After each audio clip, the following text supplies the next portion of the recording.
The new Mercedes C63 will now have to put up with just a 2-litre engine, which, well, it's sad, frankly.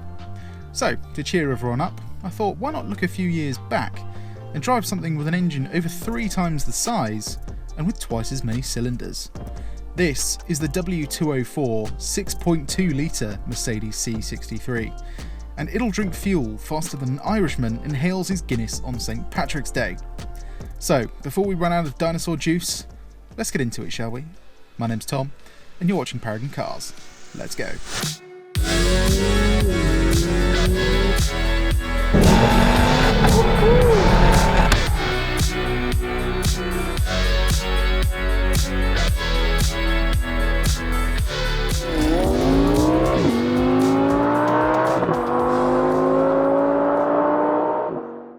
Now, whilst the two-tone interior might not be to everyone's taste, the IPA exhaust certainly should be, because, well, just listen to it.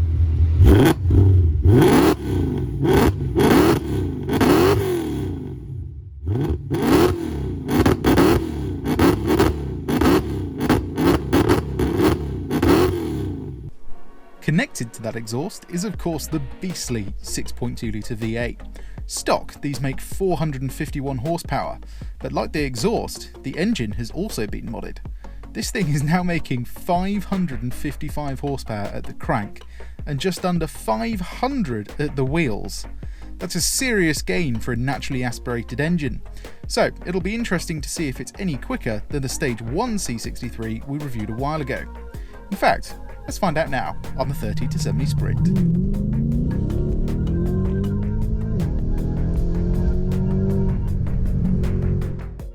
Well, all I can say is, holy shit, this thing flies.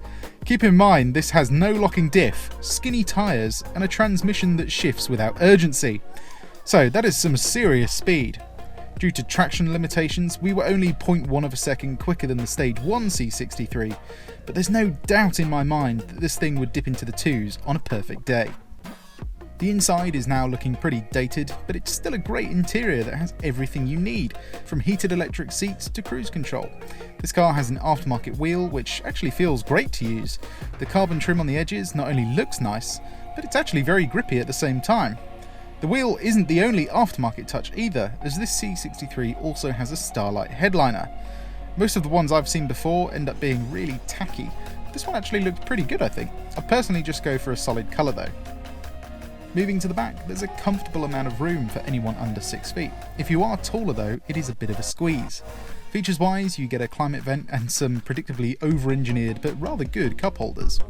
Boot space is good for what is now quite a small saloon, but if you do need more room, you can fold the seats down, which gives you enough space for most things apart from fridges and washing machines, of course.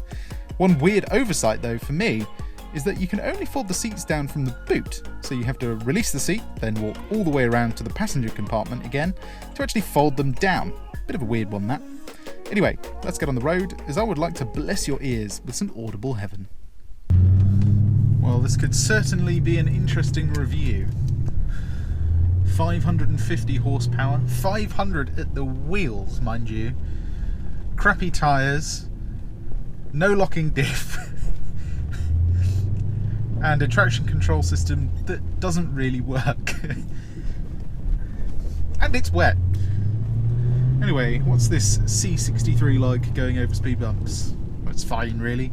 Feels like a slightly stiffer C-Class. Still a very comfortable car. I've got the exhaust off at the minute, I think. Let me just double check. Because it really does give you the best of both worlds, this exhaust system. It quietens down enough so that if you're on a long journey, it doesn't get in the way of your driving and your comfort. But when you want to have some fun, it really lets you have some fun. This is probably the loudest system available for a C63, bar a completely straight through exhaust system. But in terms of ease of use, it's just a regular C-Class really. Steering is nice and light in comfort mode. This steering wheel, whilst it is a bit ostentatious, does fit your hands nicely and is comfortable to use. Anyway, what's this old C63 like to park? Well, it's actually really easy. There's plenty of steering lock, got a reverse camera on this car as well, No lines telling you where you're going to go, but the resolution and frame rate is just about good enough, so you can generally get a gist of where you're going. Then you've got these pretty cool parking sensors on the rear that light up. I don't know if you can see it in the rear view mirror, but there's sort of lights on the ceiling that tell you how close you're getting to the object, and the parking sensors are really accurate as well.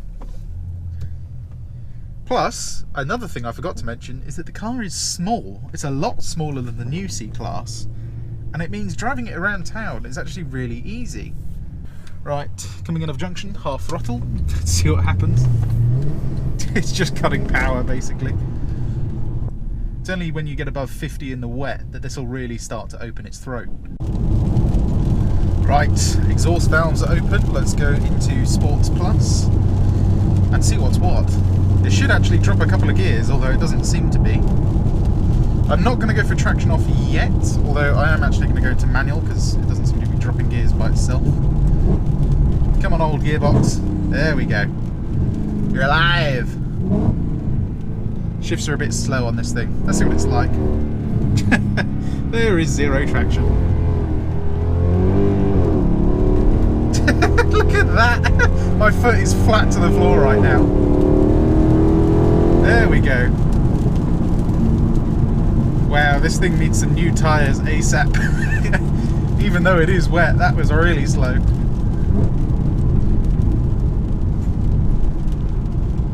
I think with traction in sport mode, it will just free up a little bit more power for me to use. Anyway, back into comfort.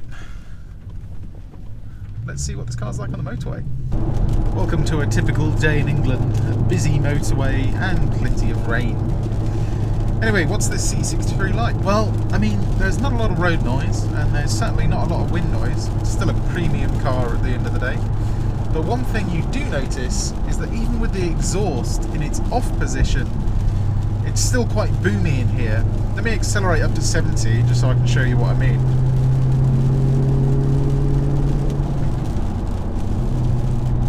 Yeah, it's quite... I mean, after a while it would get a little bit irritating, I think. But set at 60 and it's fine. I think IPE have assumed that you're going to want to save fuel as well, so you're going to be driving slightly slower on the motorway. By the way, I did reset the trip computer as well, so we can see what kind of MPG we get. Not really the main point of this car, because it's going to be abysmal, isn't it? But it's interesting. I'm going to drive as efficiently as I possibly can, and we'll see what we get. In terms of seat comfort, it's very good. They give you plenty of support, you can adjust the pitch of the base, quality of the leather is lovely. The only downside to these seats that I've found is that you can't quite get as low as you would like to. I'm not exactly tall, I'm 5'11", and I feel like I'm sitting quite a way too high up for myself. The newer C63S does fix that problem though. In terms of suspension and steering's nice and light and comfort. Yeah, it's precise, doesn't do anything that you would find unexpected. And the suspension really settles down. It manages those smaller undulations really well. In terms of visibility, it's very good. It's just a C-Class saloon. Thin A-pillar, thin B-pillar, and because it's an older car, there's a bit more glass, a bit less crash protection, but it means visibility is slightly better. Then drivability, so you want to change lanes quickly, you just give it half throttle. This is where the gearbox is actually pretty good, because it downshifts 2 gears quite quickly. It's only when you make it do more than 2, it starts to go like, come on. Trying to do 3 gears at once is not a possibility for this gearbox. And in terms of interior quality, as I said before, this is from an era where Mercedes put a lot of effort into their quality control. And it means that nothing moves around in this interior. You can prod all you like. Everything just feels solid. You've got soft touch materials on the door cards, on the dash. Leather quality is good. The only bit of plastic or plastics that you can find are these controls down here. And these are the things that kind of feel cheap. This phone pad here, I don't think anyone's ever used that. Comment below if you had, but I'm pretty sure no one ever has. And the only other thing that feels cheap is the rotary dial for the air conditioning controls. I don't know why they thought this design looked nice. It just really doesn't to me. But other than that, it's a pretty good interior. Just looks a bit dated, really.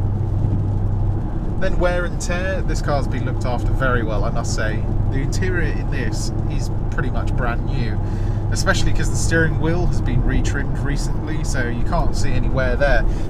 And even the bolster of the driver's seat is barely worn. Oh, one other thing that is cheap, and I have to say, they really shouldn't have done this in a car this expensive. The blind for the sunroof is manually controllable. How ridiculous is that? And you think, when this car was new, it was about £70,000, and they give you a manual control for the sunroof. That's very stingy. Moving on to cost options, what would I get if I only had 3 choices? Well, the first thing is actually going to be aftermarket, and that's going to be an exhaust system, because the stock system sounds nice, sounds mature, but it's a 6.2 litre V8. We're never going to get that engine again, so it's nice to just really hear it, get a sports cat on it, and really enjoy the full noise that this car has to offer. Next thing is going to be that Harman Kardon sound system. You kind of expect it in a car of this price bracket, and when you combine it with the fact this car actually has Bluetooth audio, it's definitely worth having. And then the last thing is just going to be heated seats. When it gets cold in the UK, leather is really unpleasant to sit on when it's about -2. So having heated seats is definitely a must-have. Well, the M25 being itself has thrown a load of traffic our way, so I'm going to take us off slightly earlier than I usually would. But what about MPG? Well, we managed 24.2, and I've cut the journey short as well. That's not a bad figure, really. So on a long run, you might be able to get out 28 out of this car, which is not bad at all. Anyway, let's get on to some driving. Okay, back into manual, traction into sport. See what this thing's like. Come on, give me a gear.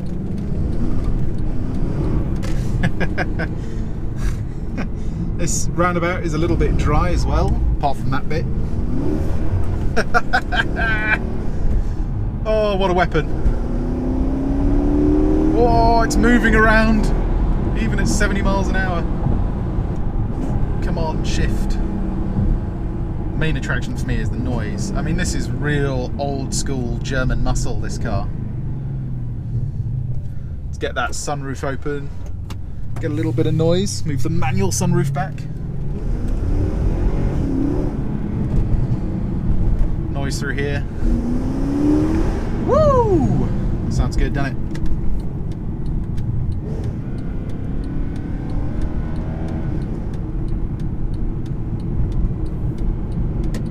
I won't slide it round here because there's truckers. Oh, that overrun does sound good, doesn't it?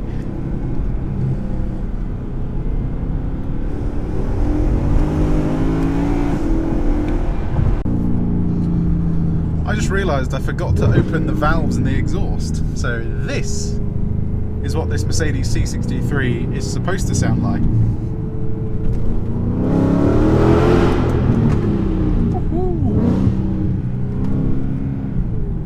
What a beast, eh?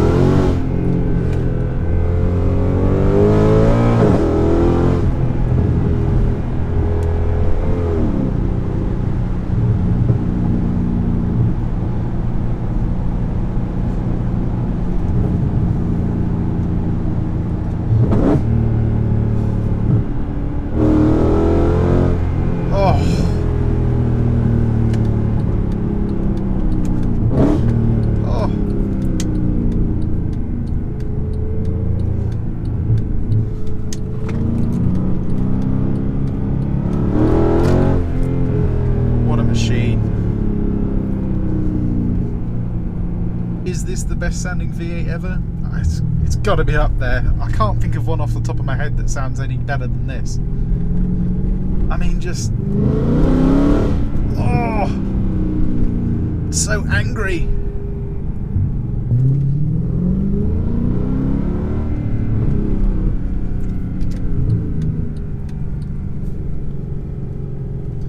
Right, let's give it some.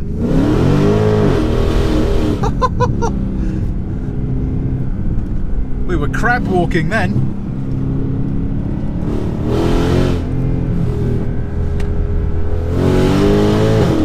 Oh, God.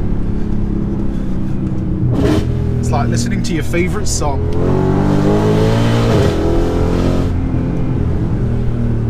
I feel like I need to be listening to some Metallica right now.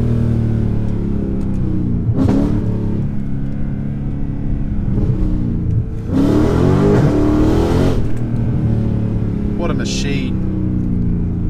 I'm gonna have to do that again. It sounds too good. Right, foot flat, let's see how we do.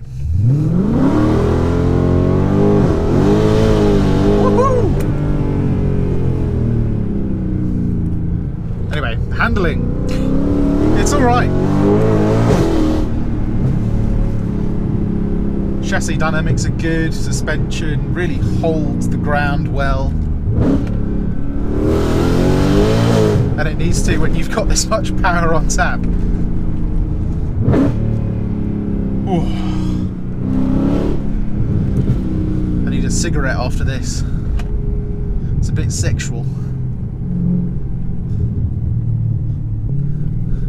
Makes you feel like Thor, just.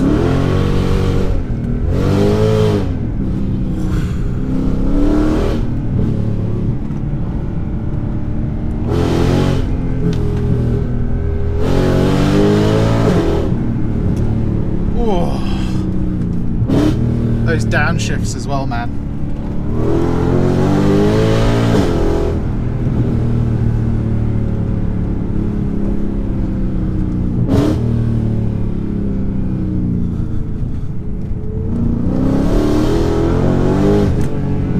Do you know what? It hooks up to the road quite well. Once it's dry, I mean, we've got crappy tyres on the back and it still does a fine job. So, we know the C63 is good, but the engine map and IP exhaust has taken this thing to a whole other level. It really is like listening to your favourite song on repeat, except this is a song you will never get bored of. As always, I hope you enjoyed this review. If you did, why not subscribe?